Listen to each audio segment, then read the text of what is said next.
and welcome back. Man, once again, we have a show for you. What do you know about Jerusalem? If you're like me, not too much. What about ancient Jerusalem? We have a very interesting guest. My name is Dacquino. His name is Peter Feinman. Peter Feinman, director, founder of IHARE. What is IHARE? What do you do? And how did this book come about, Peter? IHARE is the Institute of History, Archaeology, and Education. And you know what we do because we used to do it together. Yes, we did.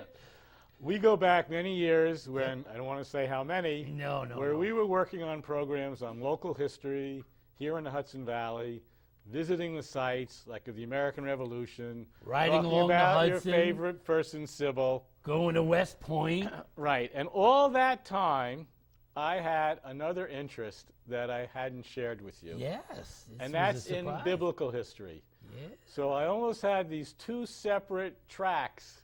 Yeah, where the two lives of Peter Feinman. The two lives of Peter Feinman, where the people who knew me about biblical history didn't know my involvement in New York State history, and vice versa. So now with the book, this is on the biblical history part. Now, you have an amazing cover.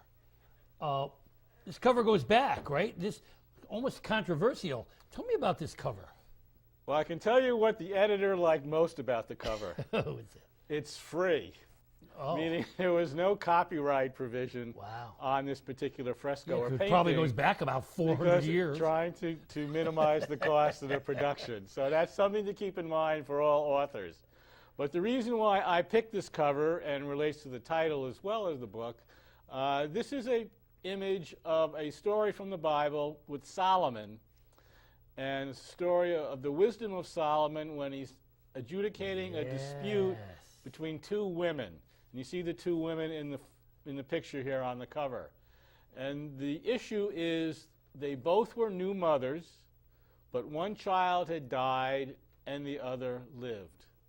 So the women whose child had died claimed the child of the mother from the mother that lived. And naturally there was a dispute, so that goes to the king to make a decision. She said, who's the real mother? Who should get the kid? So Solomon, in his wisdom, decides, well, I can't really decide, so we'll split the baby in half. I'll give half to each mother. That way, everything's solved. So the mother of the dead kid says, okay, that's fine, I accept. And the mother of the living one, the real mother, you see her here in this picture, is of course distraught and upset.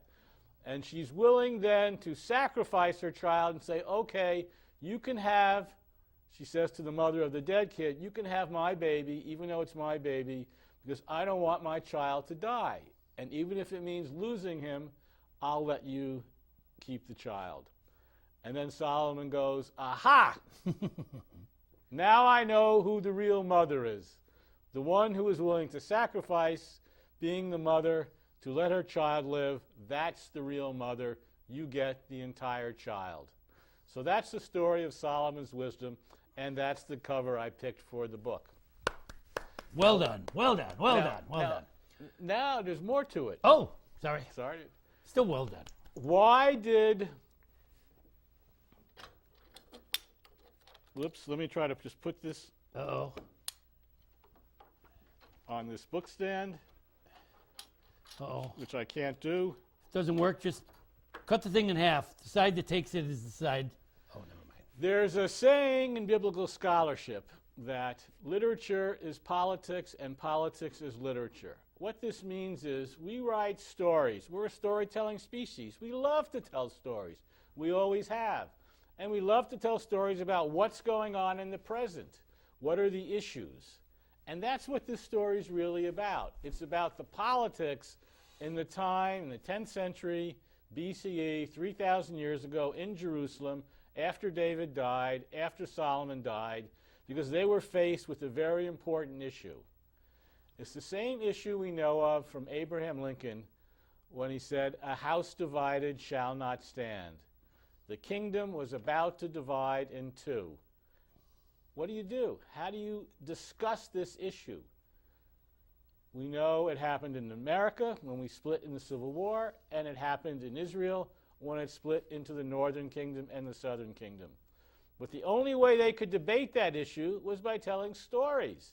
They didn't have our language of politics. You couldn't write a blog. You couldn't write an essay.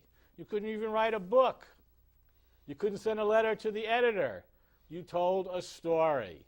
And that's what the phrase literature is politics, politics is literature means, and that's what I do. I'm writing the stories about the politics in the 10th century in Jerusalem after David died. That's how I got it. Very interesting. Now, Peter, how in the world did you get into all of this? I've always been interested in this. It's really, how did I get interested in New York State history? This has always been my interest. It's always what I was aiming towards.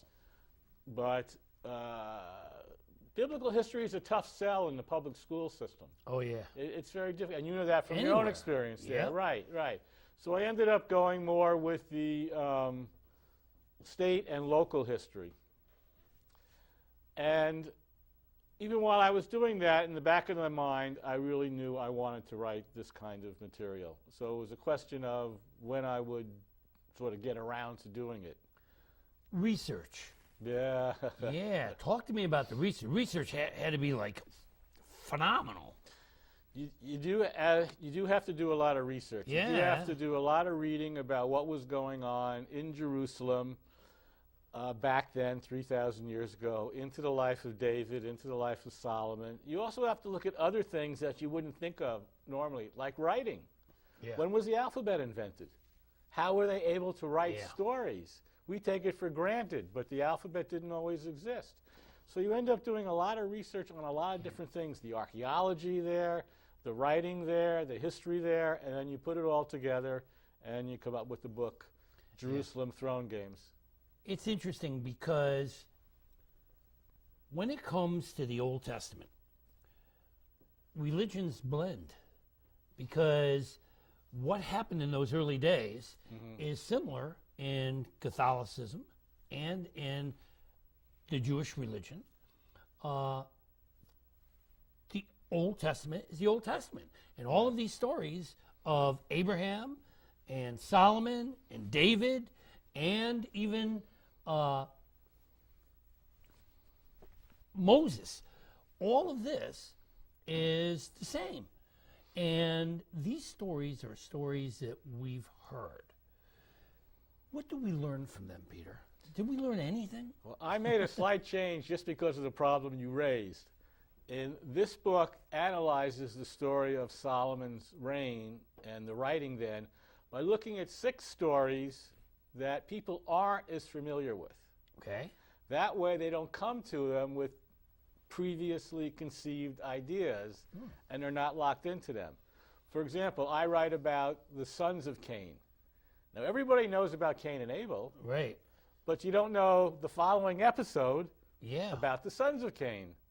Right. So by having that there, people say, oh, I don't know about this. I don't have my mind already made up because I haven't heard of them. I know about Cain, but I didn't know he had sons. I didn't know they did stuff. And I look at that story and I can say, okay, what does this story mean? How does this help me understand what was going on 3,000 years ago?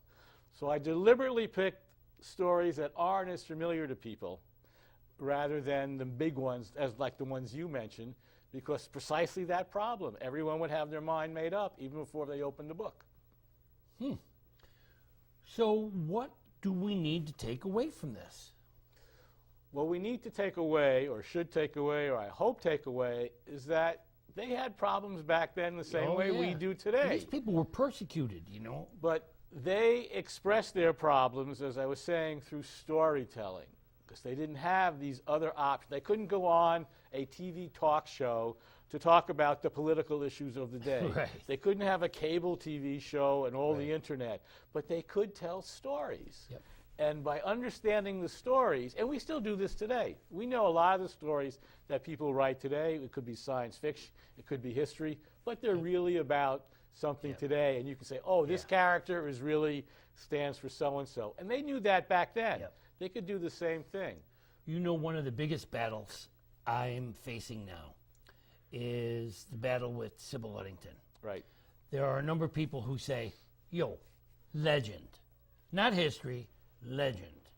And I say, why would you say that? And they say, the only way we know that she took that ride is because family passed the story on.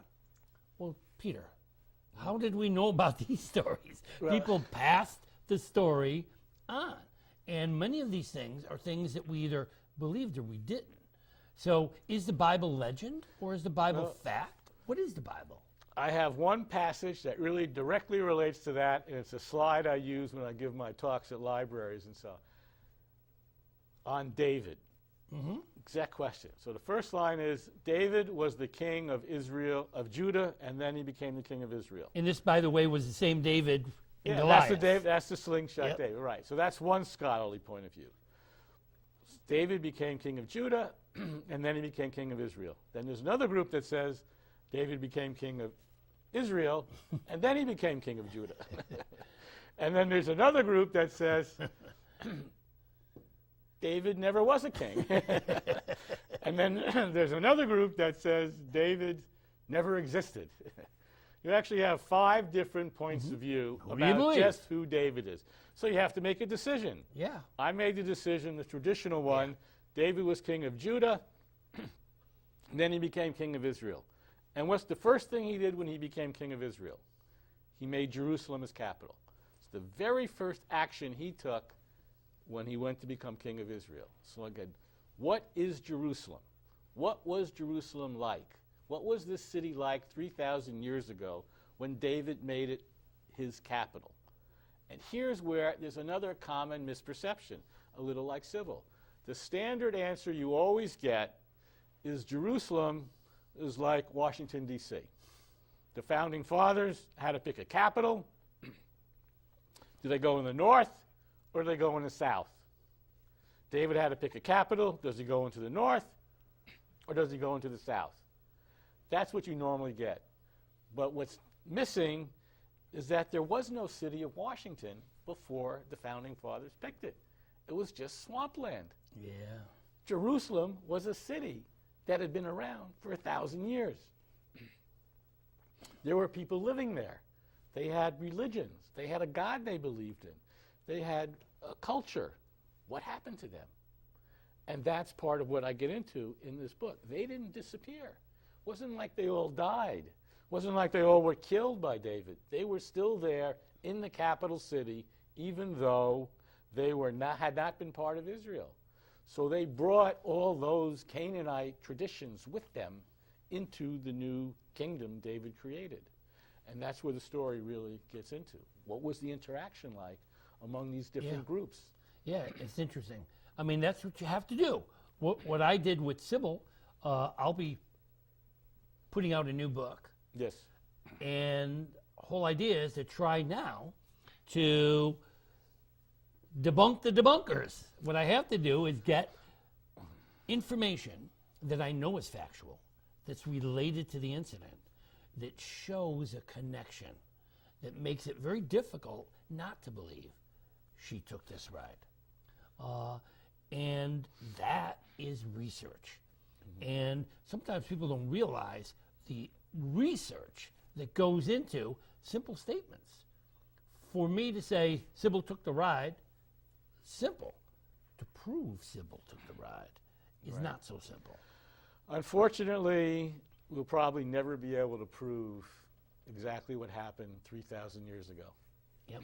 We won't have that information. Not likely it'll ever be discovered archaeologically. But it's pretty close, though, Peter, right? Are the retellings close? I mean, what's amazing to me is the story is pretty much held together. And these tales, if you want to call them tales, these stories have the same main characters. They pretty much follow through. Hercules and David and Goliath and Moses. I mean, these are stories I grew up with, that many people grew up with. Right. And they're still there. So you're not denouncing any of them. No, I'm saying we can look at them a little differently. Okay. By looking at them politically, as opposed to religion, or as myths, or as folk tales. It's like looking at George Washington and the cherry tree and sort of forgetting Valley Forge. You know, you can look at the folk tale and you can forget, well, there really was a Valley Forge. There really was. You know, forget about the cherry tree. He really did these things, and he really became president. And if you focus on the story, you lose the other thing. Well, sometimes we think about the myths and the folk tale, and we look at the story there. Yep. And it's a political one, because Jerusalem is like the Beltway. I know it sounds a little sacrilegious to talk about a holy city of Jerusalem, compare it to, say, Washington, D.C. You know, we all know what we think about politics today, but Jerusalem was a capital of a kingdom. That meant there were different factions. There were Federalists and there were Anti-Federalists, and they wrote about it, but they didn't write essays, they told stories. And they're battling for power back then the same way political groups battled for power back then.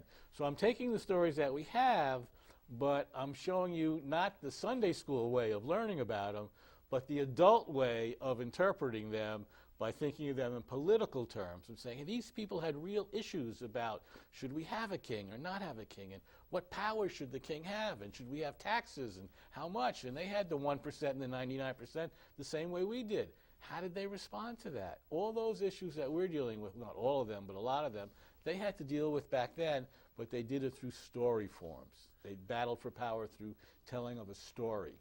Thus, throne games. Exactly. Now, obviously, I stole the title. Yeah. From the TV show. If I had written this book 5 years ago, it would have had a different title. If I had written this book 10 years from now, it'd have a different title. I already had one case when someone I was selling the book to came up to me and says, oh, is this about the 7th season of Throne Games? Are you going to tell me what's going to happen in Game of Thrones this coming season? And I said, no. I said, you see the word Jerusalem there? She goes, is this about the Throne Games this year? I said, no. You see the word, I had to do it 3 times. Yeah. I had to keep pointing, see, it's Jerusalem, Jerusalem, Jerusalem. So I was too successful with the title Throne Games, but she bought the book anyway, so that was nice. So in your own words, what is the connection between Throne Games and Jerusalem? Is that just the political? Yes, it really is about the battle for power, and the battle can be deadly. I mean, it's not necessarily with all the... and it was deadly. It was deadly. There are people who died during the time of Solomon who were murdered as part of these political fightings, and that's in the Bible. I'm not making this stuff up or reading between the lines. When you battle for power, it's like all or nothing. You know, you win or you die. And in that sense, it is throne games. Solomon was the king, and he had real issues. He was actually quite a good leader. Well, that's debatable. Okay. And that's part of what you get into. The people who admired him, yes, said he was a great leader. The people who didn't admire him didn't think he was such a great king. And part of what I get into in the book is, remember, the kingdom split right after him. Yeah. So there was a lot of tension. And even Solomon faced revolts while he was king. Solomon was a great builder. We remember that from the temple, but that also meant he oppressed people. Yeah. Because he needed people to do these buildings. And when you talk politics, you automatically talk 2 sides or more. Well, the people who were doing the building, they were a little upset because they were being forced. This is why a lot of people hate kings. Yeah. And a lot of reasons why we hate government today. Government forces you to do stuff. When you become a king, what do? You tax people, you draft people into the army, you force them to build stuff. So it's not always good to be king? It's good if you're the king. It's not always good if you're the little farmer out in the hill country, and that's where you had the tension there, and that helped lead to the division of the kingdom. Some people said, okay, it's great you're doing all these buildings, Solomon, but meanwhile, what's happening to my family? What's happening to my family farm? I'm not able to earn the food. I can't keep care of my mother, who's aged now, and my father's died, because I'm busy doing your work. So there are a lot of tensions there, again, between the 99% and the 1%, and that comes out. That's part of why the kingdom splits in two. So it wasn't as smooth and easy as the politics are today? It was just as smooth and easy as the politics today. As it is today. Exactly, except We say Republicans and Democrats, but back then they would have called them priesthoods. Right. So today, So their political parties, we used to think of priesthoods as political parties back then. So today it's more like the Game of Thorns. Well, the Game of Thrones. I hate to say this, and we know even as we're talking, things are happening in the world That's out there, and anything I say could become obsolete by the time this is broadcast. But yes, they had politics back then. Yep. As we do today. And the they politics affected the people. And this is part of what makes Israel so fascinating compared to any other country in the ancient Near East. Because we have, as I said, it's like we have the Federalists and Anti-Federalists. We have the different points of view. With Pharaoh, you just have Pharaoh's point of view. He's the king of Egypt. You don't have all that other stuff in between. You don't have the kings of Mesopotamia. Yeah. But with Israel, there was a two-party system. Even three. We have differences of opinion. We have, it's not freedom as exactly as we know it, but there were differences. They expressed them. They told stories about them. We have the stories here in the Bible. We can look at those stories, and we can see the different political parties. Now, some of your viewers may be more familiar with the name the Levites as one political party. Moses is a Levite. They may be more familiar with the name Zadok as the name of another political party, and Aaron, Moses' brother. But we need to think of them a little differently than we do from Charlton Heston and those images. And say, imagine they're real flesh and blood people with passion and energy, and they're battling for power in the Beltway. Who should be king? What should the king be able to do? And that's what this is all about. So that's what makes it throne games. So do you take some of the Hollywood out of the Bible in your book? In effect, I mentioned them once or twice, but it's not really about, it would be a good TV series. Yeah. It could be a good TV series, but yes, this is not a book with special effects. It's not a book about... This is the facts. This is about a history book the same way you could write about Hamilton, to pick a recent figure in American history. That these are real people, and they have pluses and minuses and passions, and they make mistakes, and they're battling for power. And just as Thomas Jefferson and Hamilton had differences, or Burr and so on, you have people back then, 3,000 years ago, with differences. The good old boys. Well, they have differences of opinion, but what I'm saying is we can look at the stories they tell, and then we can recreate that the same way we could do with the history of the American Revolution. So that's the approach I'm taking here. I say it's different than the Sunday school approach. Yeah. Because it's not for kids. In other words, I'm saying the Bible is an adult book. The Bible's not written for kids. In fact, some of the stories that I have here, you couldn't even teach in Sunday school because they have sex. Oh, yeah. And you can't teach plenty of it. And you can't teach stories with sex in Sunday school. But they weren't written for kids. They weren't told for kids. They're told for adults. Yeah. So that's the way, that was some of the thinking behind it. So when we are through reading your book, you would consider yourself a success. If I said after reading this book, what, Peter? Said, wow, what a great story. No, really, if you came away with this book with a different approach to understanding ancient Israel, to understanding Jerusalem, to understanding what was going on 3,000 years ago as people, as real people, and understanding telling the these political great stories, implications. understanding the political implications, and looking at the stories as adult stories that matter to us today, not for kids. Who we are today. Who shaped who we are today, but still have something to teach us today. Because as we understand what, just like if we study the founding fathers and look at what they wrote, we can understand what the Israelites wrote 3,000 years ago and learn from their experiences about battling for power, which we still do today. We still have these things. So that's been my hope. So where do you go from here, Peter? You're going to write another book about the Bible? Well, this one came about because I was presenting a paper on the Tower of Babel, which is one of the stories I deal with in the book. And the Tower of Babel is a story that was carried across from academic circles into the general public. Most people have heard of the Tower of Babel. And I was presenting this at a conference of the American Schools of Oriental Research, and there was an editor in the audience. And she came up to me afterwards and she said, would you like to write a book about this? what you just talked about? And I said, well, no, I don't want to write a book. No, I said, yes, I do. I would like to write a book about it. I said, yes. So I ended up writing this book. Now, the book I ended up writing was not the book I started to write, and you probably know this from your own Does experience. happen. Oh, yeah. I wrote the whole book out, and it was done because I looked at 6 stories from the Bible. So I had 6 chapters. Makes sense, right? Right? And I wrote it that way, and I said, this doesn't work. It doesn't read well. It doesn't work. So I had to go back several times. I had to divide it into 2 parts. I had to add a chapter or 2. It was a longer process going through to end up with the book that I have compared to what I did. Yeah. So I was talking to the author about another book after this, and I mentioned a topic that you brought up a couple of times already, the Exodus. Yes. That is a possible one I'm thinking about very strongly Which now. is an incredible story. But here's the twist. I'm thinking about writing the Exodus from an Egyptian point of view without mentioning the Bible. So trying to say, even without the Bible, just looking at the Egyptian archaeological record, So, can you tell a story of the Exodus that makes sense? so not about the people who tried to flee, but the people who were pursuing them. Well, it would include the people who were trying to flee. But the point of view would be from from the the point other of view, side. right? A point of Wow. view from, say, Ramsey's side and the Egyptian side of what's going on. But also, can you tell the story from the Egyptian record without having referred to the Bible? What happens when you get to the Red Sea and they're drowned? Well, that's the book I'd have to write. I mean, but even in there, you have to look at what does drowning mean in Egyptian culture. It has a specific meaning. Yeah. It has a specific meaning in that. So that's the one I'm toying around with right now. I'm not sure if I'll do it, but I'm thinking about that. We talked briefly about it at the conference in Boston a couple of weeks ago.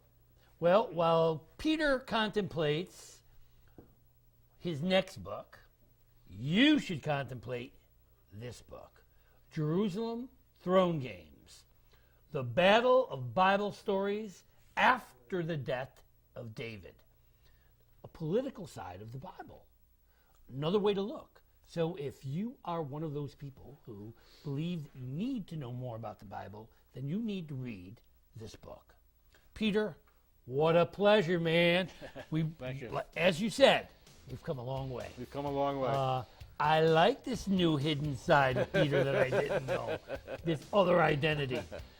It's wonderful. It's about research. It's about helping people to understand.